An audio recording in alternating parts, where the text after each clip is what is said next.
ಕಾಂಗ್ರೆಸ್ನಲ್ಲಿ ನಾಯಕತ್ವದ ಫೈಟಿನ ಮಧ್ಯೆ ಸಮಾವೇಶ ದಂಗಲ್ ಶುರುವಾಗಿದೆ. ಸಮಾವೇಶ ನಡೆಸೋದಕ್ಕೆ ಸಜ್ಜಾದ ಡಿಕೆ ಶಿವಕುಮಾರ್ ಬಣ ವರ್ಸಸ್ ಸಿದ್ದರಾಮಯ್ಯ ಬಣ.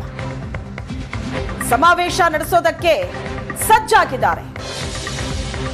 ಕಾಂಗ್ರೆಸ್ನಲ್ಲಿ ನಾಯಕತ್ವದ ಫೈಟ್ ಮಧ್ಯೆ ಈಗ ಸಮಾವೇಶ ದಂಗಲ್ ಶುರುವಾಗಿದೆ. ಕಾಂಗ್ರೆಸ್ನಲ್ಲಿ ಶಕ್ತಿ ಪ್ರದರ್ಶನಕ್ಕೆ ಡಿಕೆಶಿ ಮತ್ತು ಸಿದ್ದು ಬಣದಿಂದ ಪೈಪೋಟಿ ನಡೀತಾ ಇದೆ. ಕೆಪಿಸಿಸಿ ಅಧ್ಯಕ್ಷರಾಗಿ 5 ವರ್ಷ ಆಗಿದೆ. ಡಿಕೆಶಿಯಿಂದ ಸಮಾವೇಶಕ್ಕೆ ಪ್ಲಾನ್ ಆಗ್ತಾ ಇದೆ. ಅಭಿನಂದನಾ ಸಮಾವೇಶದ ಮೂಲಕ ಶಕ್ತಿ ಪ್ರದರ್ಶನ ಮಾಡೋದಕ್ಕೆ ಡಿಕೆ ಶಿವಕುಮಾರ್ ಪ್ಲಾನ್ ಮಾಡಿದ್ದಾರೆ. ಎಐಸಿಸಿ ನಾಯಕರ ಎದುರು ಪ್ರಸ್ತಾಪ ಮಾಡೋದಕ್ಕೂ ಡಿಕೆಶಿ ಬಣ ತೀರ್ಮಾನಿಸಿದೆ. ಹೈಕಮಾಂಡ್ ಗ್ರೀನ್ ಸಿಗ್ನಲ್ ಕೊಟ್ರೆ ಅಭಿನಂದನಾ ಸಮಾವೇಶ ನಡೆಯುತ್ತೆ. ರಾಜ್ಯದಲ್ಲಿ ಹಳೆ ಮೈಸೂರಲ್ಲಿ ಸಮಾವೇಶ ನಡೆಸಿ ಬಲ ಪ್ರದರ್ಶನಕ್ಕೆ ಪ್ಲಾನ್ ಮಾಡ್ತಿದ್ದಾರೆ. ಡಿಕೆ ಶಿವಕುಮಾರ್ ಅಭಿನಂದನಾ ಸಮಾವೇಶಕ್ಕೆ ಬ್ರೇಕ್ ಹಾಕೋದಕ್ಕೆ ಸಿದ್ದು ಬಣ ತಂತ್ರವನ್ನ ಕೆಣಕಿದೆ. ಹಾಸನದಲ್ಲಿ ಸಿದ್ದು ಸ್ವಾಭಿಮಾನಿ ಸಮಾವೇಶಕ್ಕೆ ಡಿಕೆ ಶಿವಕುಮಾರ್ ಬ್ರೇಕ್ ಹಾಕಿದ್ರು.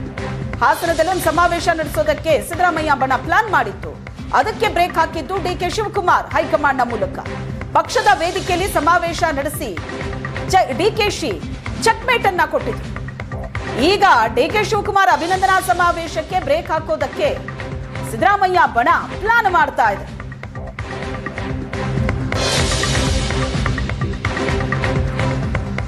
ಸಿದ್ದರಾಮಯ್ಯ ಬಣದಿಂದಲೂ ಪ್ರತ್ಯೇಕ ಸಮಾವೇಶಕ್ಕೆ ಸಿದ್ಧತೆ ನಡೆದಿದೆ. ಒಂದ್ ಕಡೆ ಡಿಕೆ ಶಿವಕುಮಾರ್ ಸಮಾವೇಶಕ್ಕೆ ಪ್ಲಾನ್ ಮಾಡ್ತಾ ಇದ್ರೆ, ಮತ್ತೊಂದು ಕಡೆ ಸಿದ್ದರಾಮಯ್ಯ ಬಣದವರು ಕೂಡ ಸಮಾವೇಶ ನಡೆಸೋದಕ್ಕೆ ಪ್ಲಾನ್ ಮಾಡ್ತಾ ಇದ್ದಾರೆ. ಸರ್ಕಾರ 2 ವರ್ಷ ಪೂರೈಸಿದ ಹಿನ್ನೆಲೆ ಸಾಧನಾ ಸಮಾವೇಶಕ್ಕೆ ಪ್ಲಾನ್ ಆಗ್ತಾ ಇದೆ.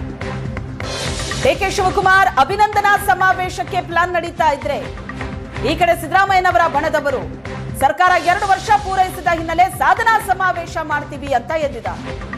ಡಿಕೆ ಶಿವಕುಮಾರ್ಗೆ ಪ್ರತ್ಯೇಕ ಅಭಿನಂದನಾ ಸಮಾವೇಶ ಬೇಡ ಅನ್ನೋದು ಸಿದ್ದು ಬಣದ ವಾದ. ಸಿಎಂ ಸಿದ್ದರಾಮಯ್ಯ ಟೀಮ್ನಿಂದ ಬೇಡ ಅನ್ನೋ ವಾದ ಶುರುವಾಗಿದೆ. ಸರ್ಕಾರ ಸಾಧನಾ ಸಮಾವೇಶದಲ್ಲಿ ಡಿಕೆ ಶಿವಕುಮಾರ್ಗೆ ಅಭಿನಂದನೆ ಸಲ್ಲಿಕೆ ಆಗಿದೆ. ಡಿಕೆ ಶಿವಕುಮಾರ್ ಬಣಕ್ಕೆ ಈ ಮೂಲಕ ಚೆಕ್ಮೇಟ್ ಕೊಡೋದಕ್ಕೆ ಸಿದ್ದರಾಮಯ್ಯ ಬಣ ಪ್ಲಾನ್ ಮಾಡಿದೆ. ಎಸ್ಸಿ ಎಸ್ಟಿ ಸಚಿವರ ಶಾಸಕರ ಡಿನ್ನರ್ ಸಭೆಗೆ ಬ್ರೇಕ್ ಹಾಕಿಸಿದ್ರು ಡಿಕೆ ಶಿವಕುಮಾರ್. ಸುರ್ಜೇವಾಲಾ ಮೂಲಕ ಬ್ರೇಕ್ ಹಾಕಿಸಿದ್ರು. ಈಗ ಡಿಕೆ ಶಿವಕುಮಾರ್ ಸಮಾವೇಶಕ್ಕೆ ಬ್ರೇಕ್ ಹಾಕೋದಕ್ಕೆ ಸಿದ್ದರಾಮಯ್ಯ ಬಣ ರಣತಂತ್ರವನ್ನ ಹೆಣೆದಿದೆ.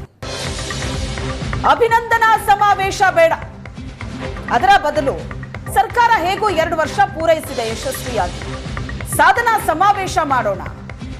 ಆ ಸಾಧನಾ ಸಮಾವೇಶದಲ್ಲೇ ಡಿಕೆ ಶಿವಕುಮಾರ್ಗೆ ಅಭಿನಂದನೆ ಸಲ್ಲಿಕೆ ಆಗ್ಲಿ. ಪ್ರತ್ಯೇಕವಾಗಿ ಡಿಕೆ ಶಿವಕುಮಾರ್ಗೆ ಅಭಿನಂದನಾ ಸಮಾವೇಶ ಬೇಡ ಅನ್ನೋದು ಸಿದ್ದರಾಮಯ್ಯ ಬಣದ ವಾದ. ಇದಕ್ಕೆ ಹೈಕಮಾಂಡ್ ಏನ್ ಹೇಳುತ್ತೆ? ಇದು ಈಗಿರುವಂತಹ ಕುತೂಹಲ. ಅಭಿನಂದನಾ ಸಮಾವೇಶಕ್ಕೆ ಡಿಕೆ ಶಿವಕುಮಾರ್ ಅಂಡ್ ಬಣ ಪ್ಲಾನ್ ಮಾಡ್ತಾ ಇದೆ. ಅದರ ಜೊತೆಗೆ ಹೈಕಮಾಂಡ್ ಪರ್ಮಿಷನ್ ಪಡೆಯೋದಕ್ಕೂ ಕೂಡ ಈಗ ಪ್ರಯತ್ನ ಆರಂಭ ಆಗಿದೆ. ಹೈಕಮಾಂಡ್ ಗ್ರೀನ್ ಸಿಗ್ನಲ್ ಕೊಟ್ರೆ ಅಭಿನಂದನಾ ಸಮಾವೇಶ ನಡೆಯುತ್ತೆ. ಆದ್ರೆ ಸಿದ್ದರಾಮಯ್ಯ ಬಣ ಅಭಿನಂದನಾ ಸಮಾವೇಶ ಎಲ್ಲ ಬೇಡ, ಸರ್ಕಾರದ ವತಿಯಿಂದ ಸಾಧನಾ ಸಮಾವೇಶ ಮಾಡೋಣ, ಅದೇ ವೇದಿಕೆಯಲ್ಲಿ ಡಿಕೆಶಿಗೆ ಅಭಿನಂದನೆ ಸಲ್ಲಿಕೆ ಆಗ್ಲಿ ಅಂತ ಹೇಳ್ತಿದ್ದಾರೆ.